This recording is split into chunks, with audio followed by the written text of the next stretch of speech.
How are you?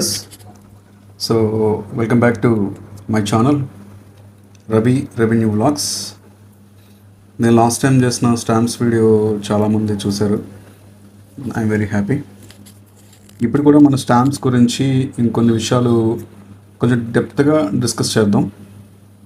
అసలు ఆ stamps మన దైనందిన జీవితంలో ఎంతలాగా పనిచేస్తాయి, ఎలా మనం దాంతో మనం దాంతో ఎలా కొలాబరేషన్ అనేది నేను సింపుల్గా చెప్తాను. యాక్చువల్గా ఇప్పుడు ఒక పర్సన్, ఒక అమ్మాయి కానీ ఒక అబ్బాయి కానీ పుట్టాడు అనుకోండి.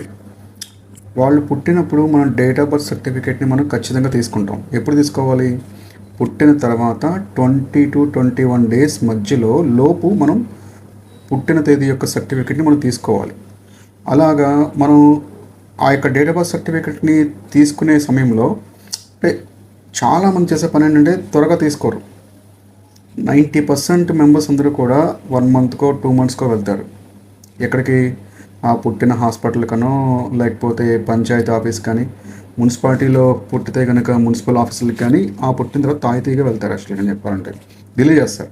అంటే తెలిసి చేసే డిలే అయితే కాదు, ఇది తెలియకుండా జరిగే డిలే. అప్పుడు ఏం జరుగుతుందంటే వాళ్ళు ఏమంటారంటే కన్సర్న్డ్ అథారిటీస్ ఆఫీస్ వాళ్ళు ఏమంటారంటే మీరు లేట్ అయింది కాబట్టి 21 days దాటిపోయింది, మీ అబ్బాయికి కానీ మీ అమ్మాయికి కానీ నోటరీ చేయించుకొని పట్టుకురమ్మంటారు. అర్థమైందా? ఇప్పుడు ఆ అబ్బాయి పుట్టినప్పటి నుంచి స్టాంప్ అనేది ఆ పర్సన్కి ఎడిట్ అయిపోయింది. అవునా? ఈ విధంగా స్టాంప్స్ మనం వాడుకుంటూ ఉంటాం. యాక్చువల్గా నేను స్టాంప్స్ కోసం బ్రీఫ్గా చెప్తాను. చూడండి, స్టాంప్స్ కొనుగోలు చేసేటప్పుడు కొన్ని జాగ్రత్తలు ఏంటంటే, మీరు స్టాంప్స్ ఎవరి పేరు మీద అయితే కొనుగోలు చేయాలనుకుంటున్నారో వాళ్ళ యొక్క ఆధార్ కార్డు, ఏమన్నా గుర్తింపు కార్డు, ఆధార్ కానీ ఓటర్ ఐడి కానీ డ్రైవింగ్ లైసెన్స్ కానీ ఖచ్చితంగా పట్టుకెళ్ళండి, క్యారీ చేయండి. అర్థమవుతుందా? ఎందుకంటే ఆధారు ఇచ్చే చోట ఎక్కడైతే ఆధార్ ఎక్కడైతే స్టాంప్స్ అయితే ఇస్తూ ఉంటారో అక్కడ మీ ఆధార్కి ఓటీపీ వస్తుంది. అంటే అంతకుముందు విక్రయించేటప్పుడు అయితే స్టాంప్ వెండర్స్కి మేము విక్రయించినప్పుడు అయితే ఓటీపీ వచ్చేది కదా. యాక్చువల్గా సుమారుగా ఒక 6 to 8 months బట్టి యాక్చువల్గాను మీకు స్టాంప్స్ కావాలన్నా కూడా మీ ఆధార్కి ఏ ఫోన్కి అయితే లింకప్ అయి ఉందో ఆ ఫోన్ నెంబర్కి ఓటీపీ వస్తుంది. ఆ ఓటీపీ చెప్పితేనే మేము మీకు స్టాంప్ పేపర్ ఇవ్వడం అనేది జరుగుతుంది. అసలు చెప్పాలంటే ఇంకో విషయం ఏంటంటే, మీరు స్టాంప్ పేపరు ఎవరికైతే కావాలో వాళ్ళ పేరు మీదే పర్చేస్ చేయండి. చిన్న ఎగ్జాంపుల్ చెప్తున్నా. ఇప్పుడు సుబ్బారావు అనే వ్యక్తికి స్టాంప్ కావాలి. అర్థమైందా? మీకు సుబ్బారావు అనే వ్యక్తికి స్టాంప్ కావాల్సి వచ్చినప్పుడు అప్పారావు అనే వ్యక్తి మీద స్టాంప్ పట్టుకెళ్తే మీకు ఆ స్టాంప్ పనిచేయదు.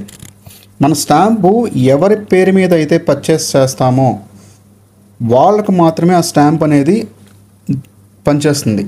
మిగిలిన వాళ్ళకి ఎట్టి పరిస్థితుల్లో స్టాంప్ అనేది లీగాలిటీగా పనిచేయదు. అది మాత్రం గుర్తుపెట్టుకోండి. ఇంకో విషయం ఏంటంటే, స్టాంప్ పేపర్స్ మనకి ఎక్కడ దొరుకుతాయంటే, మొట్టమొదటి మీరు చూడాల్సింది, మీరు ఏ ఊర్లో అయితే ఉంటున్నారో ఆ ఊర్లో సంబంధించి సబ్ రిజిస్టర్ ఆఫీసుల్లో స్టాంప్స్ దొరుకుతాయి. మీకు నేను సబ్ రిజిస్టర్ ఆఫీసుల్లో స్టాంప్స్ దొరుకుతాయని చెప్తున్నాను కదా. సబ్ రిజిస్టర్ ఆఫీసులో స్టాంప్స్ కూడా మీకు ఉదయం నుంచి సాయంత్రం వరకు స్టాంప్స్ అనేది విక్రయించబడవు. దాని టైం అనేది ఉంటుంది. ఉదయం 10:30 నుంచి మధ్యాహ్నం 1:30, 2 or 2:30.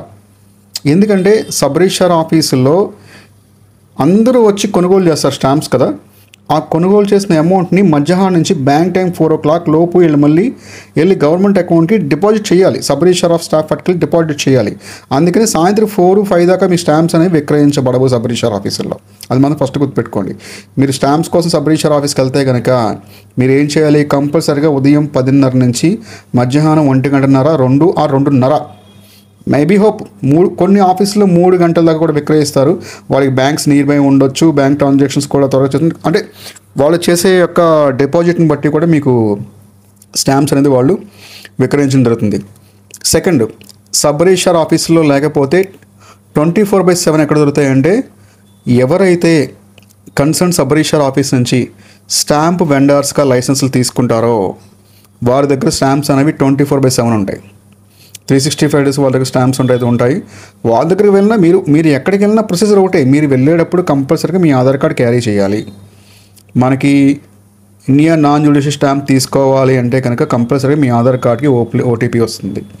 ఇది దేనికి అంటే, ఇండియా నాన్ జ్యుడిషియల్ స్టాంప్స్ మనకి ఓల్డ్ వెర్షన్స్ అయితే ఉంటాయి. యాక్చువల్గా మీకు నేను పైన పిక్స్ చూపిస్తున్నాను కదా, ఆ విధంగా ఓల్డ్ వెర్షన్స్ ఉంటాయి. అవి తీసుకోవాలంటే కనుక ఖచ్చితంగా మీరు ఆధార్ కార్డు ఓటీపీ కంపల్సరీగా చెప్పాల్సిందే.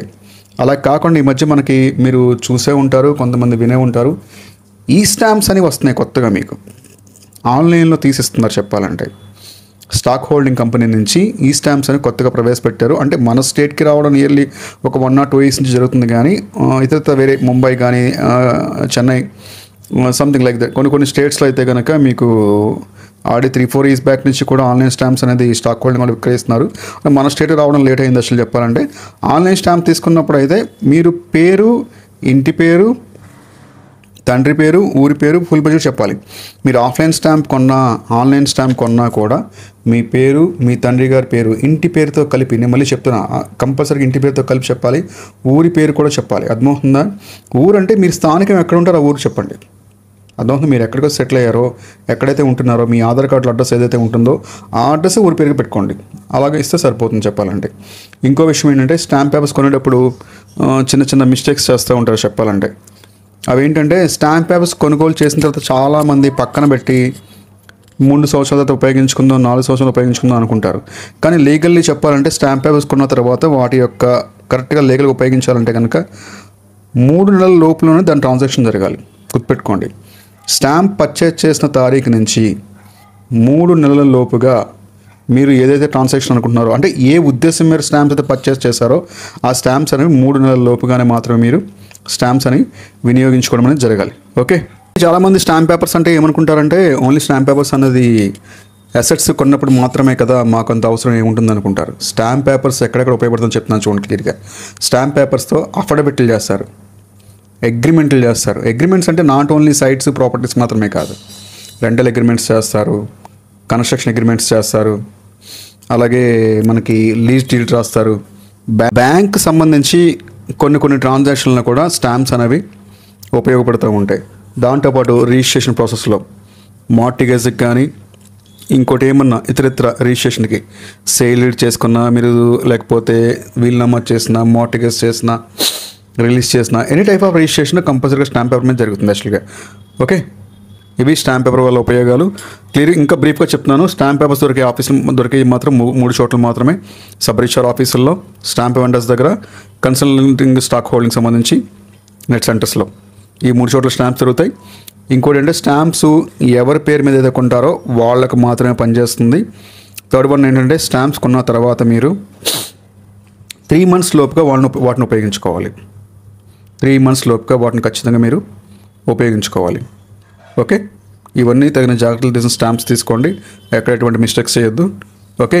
అంటే నేను సబ్ రిజిస్ట్రార్ ఆఫీస్ని ముందు ప్రిఫర్ చేస్తానంటే, వెండర్స్ దగ్గర, బయట స్టాక్ హోల్డింగ్స్ దగ్గర స్టాంప్ పేపర్స్ కొనేటప్పుడు, చిన్న ఎగ్జాంపుల్, సబ్ రిజిస్ట్రార్ ఆఫీస్లో అయితే మీకు 100 రూపాయల స్టాంప్ పేపర్ 100 రూపాయలు తీసుకుని ఇస్తారు.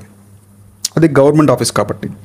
బయట వెండర్స్ కానీ స్టాక్ హోల్డింగ్ డిపార్ట్మెంట్స్ కానీ ఏం చేస్తారంటే, యాక్చువల్గాను 100 రూపాయలకి ఎంతో కొంత కమిషన్ వేసుకుంటారు. అది దాన్ని 5 రూపీస్ అవ్వచ్చు, 10 రూపీస్ అవ్వచ్చు, చెప్పాలంటే లైట్గా కమిషన్ వేసుకుని మరి ఇస్తారు వాళ్ళు. ఎందుకంటే వాళ్ళు రికార్డ్ మెయింటైన్ చేస్తారు, మళ్ళీ up and down travel charges ఉంటాయి. వాళ్ళంతా బయట ప్రైవేట్ వ్యక్తులు కాబట్టి ఖచ్చితంగా ఎంతో కొంత పైన సర్వీస్ ఛార్జెస్ని ఇస్తారు. ప్లస్ ముందు మీ స్టాంప్స్ అంటే సబ్ రిజిస్ట్రార్ ఆఫీస్ కన్సల్ట్ చేయండి. లేకపోతే కనుక second option stamp vendors consult చేయండి. థర్డ్ వన్, ఎవరైతే స్టాక్ హోల్డింగ్ లైసెన్స్ తీసుకున్న సిఈసి సెంటర్స్ ఉంటాయి, ఆ సిఈసి సెంటర్స్లో కూడా మీకు స్టాంప్ పేపర్స్ అనేవి అవైలబిలిటీగా ఉంటాయి. ఓకే. Thank you.